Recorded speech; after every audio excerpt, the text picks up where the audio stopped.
In a dimly lit room, an American soldier trembling with anticipation tunes an old radio, desperate to catch a signal that will link him back to a world he once knew. As static dissipates, the sultry voice of Hanoi Hannah cuts through, recounting tales of protests back in the States and naming soldiers killed in action. This psychological warfare is but one facet in a conflict brimming with physical, emotional, and moral battles: the Vietnam War.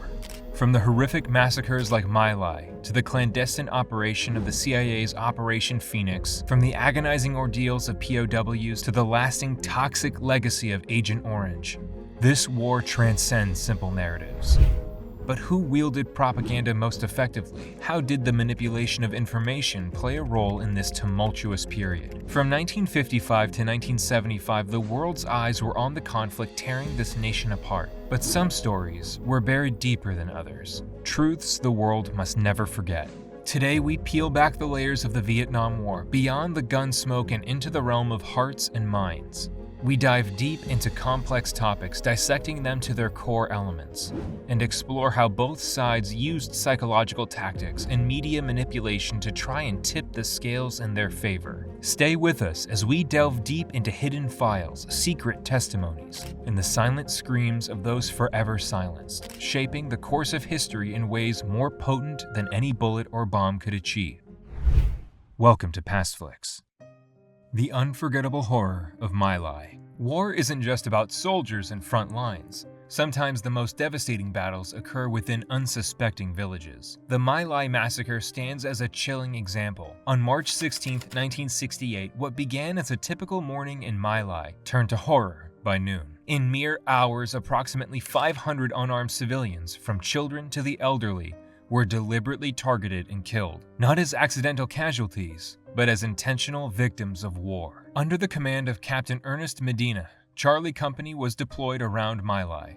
Among them was Lieutenant William Calley, whose name would forever be entwined with that dreadful day. Captain Medina, in a chilling directive, had reportedly told his men that all civilians had been evacuated. His exact words, "Shoot and kill everything that moves." In a chilling spree lasting 4 hours, My Lai was consumed by gunfire, screams, and unbridled horror. Homes were set ablaze, and even caves where families hoped for safety were transformed into death traps by grenades. A single ditch bore witness to the horror, cradling 150 souls ranging from children to pregnant women. The chief orchestrator of this carnage was Lieutenant Calley.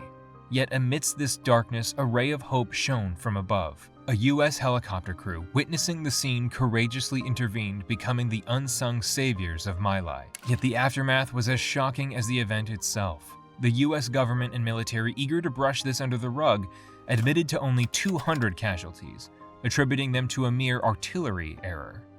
As for Lieutenant Calley, initially sentenced to life, his term was progressively reduced. A shocking 20 years became 10. And then, in a twist that still stings, he served just 4, and not behind bars, but in the relative luxury of his apartment. The agonizing ordeals of U.S. soldiers in Viet Cong prisons. While the shadows of My Lai still haunt our conscience, there were other chilling tales unfolding during the Vietnam War. Tales where even captivity wasn't a refuge, but a prolonged, agonizing nightmare. In wars, captured soldiers can serve numerous purposes, from being sources of information to negotiation assets. Yet from 1964 to 73, the way the Viet Cong viewed their captives was less like prisoners of war and more like outlaws. Throughout the conflict, as Operation Rolling Thunder roared in the skies, hundreds of U.S. pilots were shot down and imprisoned between 1965 and 1968. For them, these prisons weren't merely cages, but hell on earth. Housed in 13 notorious prisons and concentration camps, these soldiers endured unspeakable horrors. Brutality was the norm. The torture methods they employed were not just brutal, but systematically crafted to break the human spirit. Beatings so severe, they often became the final chapter in a soldier's life. In the darkest time, glimmers of hope arose. Navy Lieutenant George Coker and USAF Captain George McKnight epitomized this spirit, attempting an escape from the notorious Dirty Bird camp. Caught just 15 miles out, they faced Alcatraz prison's harsh confines. A more chilling escape attempt came from Air Force Captain John Dramessi and Edwin Atterbury in 1969. Their carefully crafted breakout, including local disguises, ended tragically. All prisoners suffered, but the ordeal of Lieutenant Commander Red McDaniel stood out, enduring countless lashes and brutalities. Especially haunting is Dramessi's forced apologies, recorded against the backdrop of his comrade Atterbury's agonized screams, culminating in his death. The CIA's controversial campaign to neutralize the Viet Cong from within. Beyond the prisoners' harrowing tales of the Vietnam War lies a covert chapter filled with espionage and precision, Operation Phoenix. From 1967 to 1972, this CIA initiative aimed not merely to identify the Viet Cong, VC, but to decimate its heart. Throughout infiltration, capture, and assassination, Phoenix pursued its targets unyieldingly.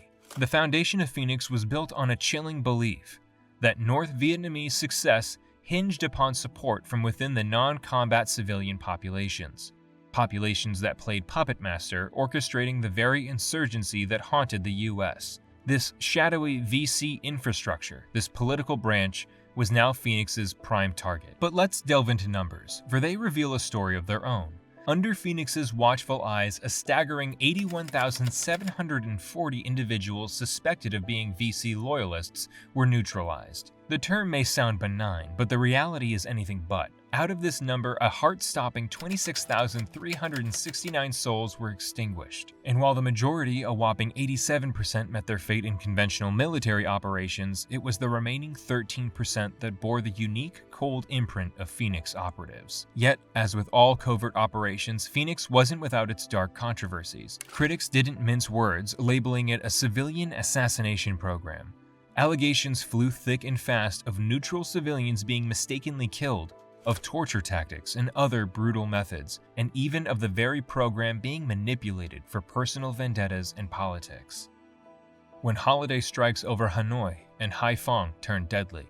From the shadows of covert operations, our journey through the annals of the Vietnam War now pivots to the skies. It's a grim tapestry, painted with the roaring engines of bomber planes and the silent, deadly descent of their lethal payloads. Picture this: Christmas, a season of joy, family, and festivities. Yet for the cities of Hanoi and Haiphong, Christmas bore witness to a chilling paradox. As the world celebrated peace on Earth, these cities trembled under the fury of the so-called Christmas bombings. The stark reality? U.S. bombing campaigns, unrestrained and unyielding, indiscriminately rained down devastation.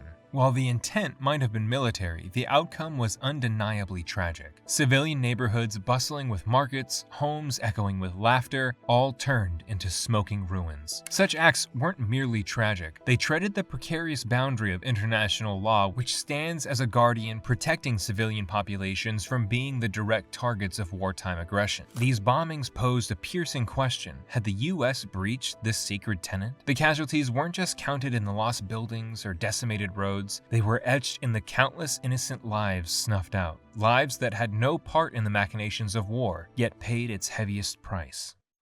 The Hue Massacre, the Viet Cong's reign of terror unmasked. As we delve deeper into the grim chronicles of the Vietnam War, we confront a dark twist, not from the outside invaders, but from within, the Viet Cong. Their guerrilla tactics, while often seen as revolutionary resistance, masked a sinister agenda against their fellow countrymen. Far from being restricted to battlegrounds, their reign of terror seeped into peaceful villages, targeting unsuspecting civilians. Their brutal message was unambiguous: demonstrate the South Vietnamese government's inability to safeguard its own. From menacing refugee camps with mortars to rigging frequently used pathways with explosives, the Viet Cong's reign of terror peaked with an alarming 1,500 civilian casualties each month at its height. Between 1964 and 1971, a cloud of despair hung over Vietnam as the Viet Cong snuffed out approximately 30,362 lives, while abducting another 45,500. But among these numerous acts of cruelty, one particularly stands out in its sheer scale and brutality: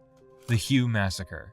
In late January 1968, the Battle of Hue, spanning 26 days, spiraled from military combat into an indiscriminate slaughter of civilians. Journalists like Don Oberdorfer ventured into the aftermath, revealing the harrowing extent of the brutality. Innocents like Phan Phan Tong and his children were mercilessly executed, not for any crimes, but for mere associations. When the battle's echoes faded, Hugh unveiled a macabre spectacle. Countless ditches brimming with victims, the brutalized, the shot, the buried alive. Around 6,000 met such ends. This wasn't warfare as usual. It was a chilling message inked in blood across Vietnam's streets. The toxic legacy that haunts generations in Vietnam and beyond.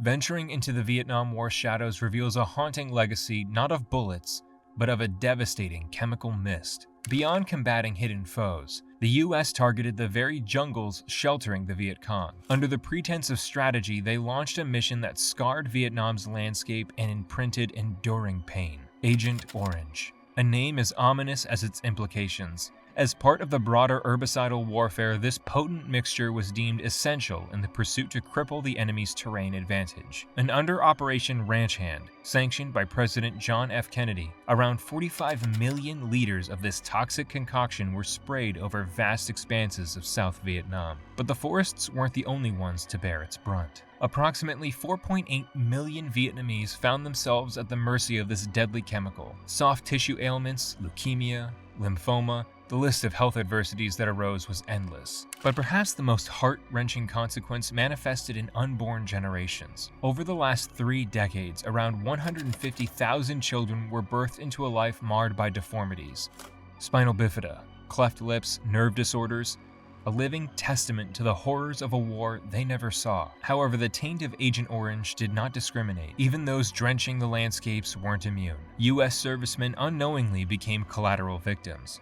According to Admiral Elmo Zumwalt, a staggering 1,000 US soldiers fell prey to this chemical warfare, their futures irrevocably altered. The Ladies of Sin. But as the narrative of war unfolds, we're reminded that the horror and chaos don't always take shape in the form of gunfire, chemicals, or massacres. Sometimes they manifest in the most intimate aspects of human life, such as the Ladies of Sin. In a traditionally conservative nation, an illicit industry flourished with an estimated 71,000 involved. Amidst war's chaos, soldiers, particularly US GIs in Vietnam, sought moments of escape. This quest for fleeting solace led them into a tangled web of desires and dilemmas, with many finding their way to the very places where these women awaited. But not all interactions were straightforward commercial exchanges.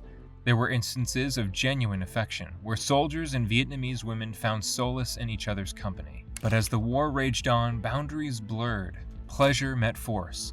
Consent intertwined with coercion. From maids to laundresses, no one was spared. Tales of fleeting promises emerged, where soldiers would vow a future, only to break it when duty called them away. The aftermath? Heart-wrenching. Vietnamese landscapes were left dotted with the reminders of those alliances. Children, who bore the features of an enemy father.